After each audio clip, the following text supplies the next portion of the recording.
Hello শিক্ষার্থী বন্ধুরা, আশা করি তোমরা সবাই অনেক অনেক ভালো আছো। গুচ্ছে 24টি বিশ্ববিদ্যালয়ের দ্বিতীয় মেরিটের কার্যক্রম শেষ হয়ে গিয়েছে। তৃতীয় মেরিটের কার্যক্রম কিন্তু এই সপ্তাহে শুরু হওয়ার কথা ছিল, কিন্তু শিক্ষার্থীদের আন্দোলনের কারণে তৃতীয় মেরিটের কার্যক্রম স্থগিত রাখা হয়েছে। কবে প্রকাশ করা হবে সে বিষয়ে সিদ্ধান্ত না জানালেও তোমাদের জন্য কিন্তু একটা দুঃখ সংবাদ রয়েছে। গুচ্ছে 24টি বিশ্ববিদ্যালয়ে 97% আসন কিন্তু পরিপূর্ণ হয়ে গিয়েছে। তাই তৃতীয় মেরিটের মাধ্যমে শিক্ষার্থীদেরকে সম্পূর্ণরূপে ভর্তি নিয়ে নেওয়া হবে এবং তৃতীয় মেরিটে আসন পরিপূর্ণ হয়ে গেলে কিন্তু চতুর্থ মেরিট কিন্তু প্রকাশ করা হবে না। গুচ্ছের 24 বিশ্ববিদ্যালয়ের অধিকাংশ আসন কিন্তু পূরণ করে নিয়েছে, তাই খুব কম সংখ্যক শিক্ষার্থী কিন্তু তৃতীয় এবং চতুর্থ মেরিটে কিন্তু চান্স পাবে। যদিও বা তোমার তৃতীয় মেরিটের পরে চতুর্থ মেরিট প্রকাশ করে বা প্রকাশ করলে তোমার খুব অল্প সংখ্যক শিক্ষার্থী কিন্তু ভর্তি হওয়ার জন্য সুযোগ পাবে।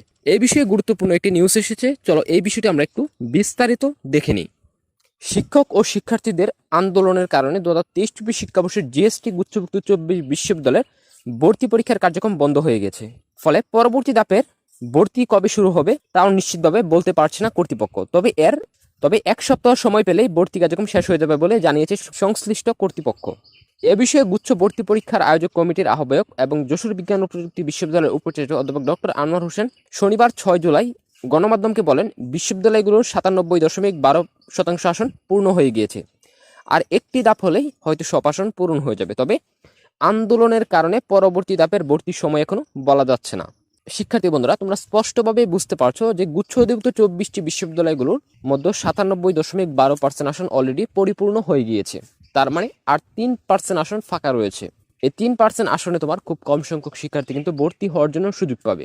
যদি তৃতীয় মেরিটের পরেও চতুর্থ মেরিটে আসন তোমার ফাঁকা থাকে, সেক্ষেত্রে খুব অল্প সংখ্যক শিক্ষার্থীও কিন্তু চতুর্থ মেরিটে তোমার ভর্তি হওয়ার জন্য সুযোগ পাবে। তিনি বলেন, 2 থেকে 4 জুলাই এ ধাপের ভর্তি নেওয়ার পরিকল্পনা ছিল, সেই সময়সীমা তো পার হয়ে গেল, আর এক সপ্তাহ সময় পেলে ভর্তি সম্পূর্ণ হয়ে যাবে। 1 আগস্ট থেকে ক্লাস শুরুর পরিকল্পনা আছে, সে অনুযায়ী সব শেষ করার পরিকল্পনা রয়েছে। 4 ধাপে ভর্তি শেষের পরিকল্পনা ছিল, তৃতীয় ধাপে আসন পূরণ না হলেও চতুর্থ ধাপের ভর্তি সুযোগ দেওয়ার চিন্তা আছে বলে জানান তিনি।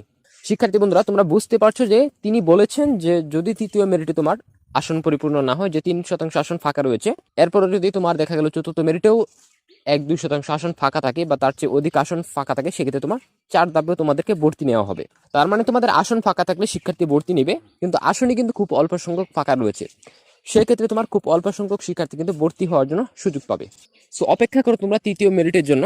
তৃতীয় মেরিট প্রকাশ হলে অবশ্যই তোমাদেরকে আপডেট জানিয়ে দিব। তো এই ছিল তোমার এখনকার মতো আপডেট। যদি এই বিষয়টা নিয়ে কোনো প্রশ্ন থাকে সেক্ষেত্রে কমেন্ট করতে পারো। ভিডিওটা ভালো লাগলে ভিডিওতে অবশ্যই একটা লাইক করে, চ্যানেলে নতুন হয়ে থাকলে অবশ্যই চ্যানেলটি সাবস্ক্রাইব করে দিবে। শিক্ষার্থী বন্ধুরা, আজকের মতো এ পর্যন্তই। দেখা হচ্ছে আগামী নতুন কোনো ভিডিওতে।